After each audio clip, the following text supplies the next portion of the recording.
Je lis du livre de 2 Rois chapitre 7 au verset 1 ce qui suit. Élisée dit, écoutez la parole de l'Éternel. Ainsi parle l'Éternel, demain à cette heure, on aura une mesure de fleur de farine pour un cycle et 2 mesures d'orge pour un cycle à la porte de Samarie. Notre thème pour ce matin, c'est la parole.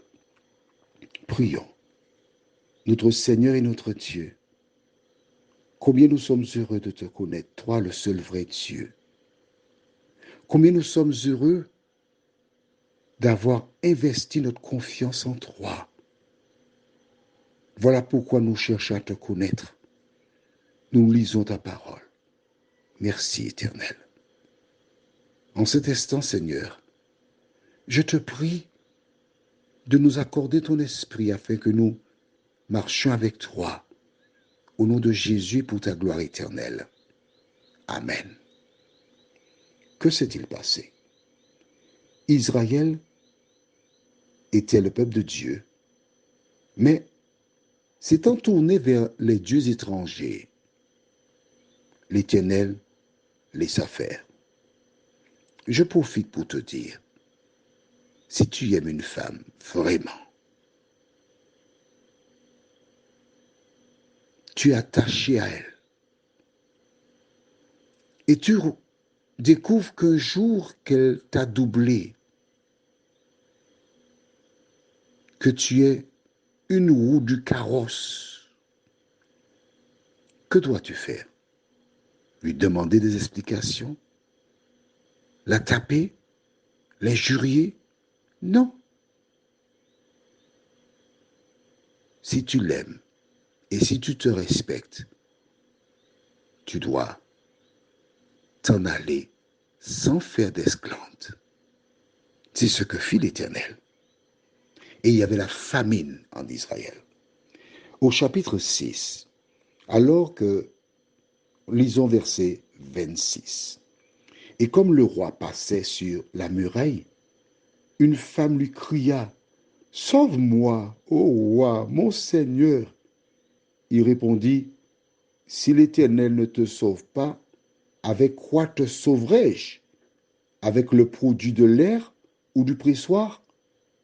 Et le roi lui dit, qu'as-tu? Elle répondit, cette femme-là m'a dit, donne ton fils, nous le mangerons aujourd'hui, et demain nous mangerons mon fils. Nous avons fait cuire mon fils, et nous l'avons mangé. Et le jour suivant, je lui ai dit, donne ton fils, et nous le mangerons. Mais elle a caché son fils. Voilà dans quel état se trouvait Israël. À cause du péché. La famine. Rien à manger. Les gens étaient condamnés à faire quoi? À manger leurs enfants. Quand aujourd'hui nous entendons dans la Caraïbe qu'il existe des personnes qui mangent la chair humaine, c'est pas nouveau. C'est vieux. Et je dirais même depuis le péché. Mais cet homme, Ésaïe, homme de Dieu, était tenu pour responsable. Alors qu'est-ce qui se passe? Verset 31, le roi dit, que Dieu me punisse dans toute sa rigueur si la tête d'Élisée, fils de Shaphat, reste aujourd'hui sur lui. Or, Élisée était assis dans sa maison, et les anciens étaient assis auprès de lui. Le roi envoya quelqu'un devant lui. Mais avant que le messager fût arrivé, Élisée dit aux anciens, voyez-vous que ce fils d'assassin envoie quelqu'un pour m'ôter la tête?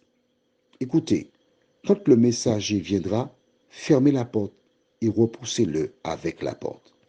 Le bruit des pas de son maître ne se fait-il pas entendre derrière lui?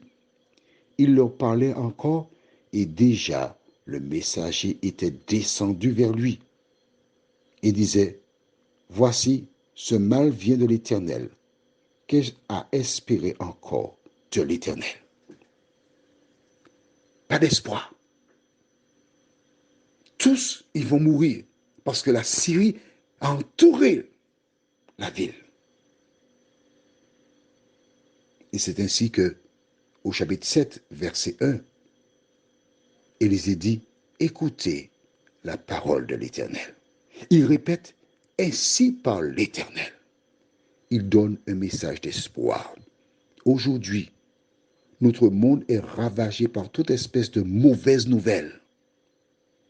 Mais selon la parole de l'Éternel, nous avons de bonnes nouvelles qui viennent. Prions. Seigneur, c'était pas évident. Nous avons une petite idée des souffrances liées au péché lorsque nous abandonnons la main de l'Éternel. Merci pour ta parole. Merci pour l'étude. Merci parce que quand tout paraît désespéré, c'est à ce moment que tu te manifestes. De nous aider à nous réfugier dans ta parole, nous t'en prions, au nom de Jésus pour ta gloire éternelle. Amen. Je te souhaite une bonne journée.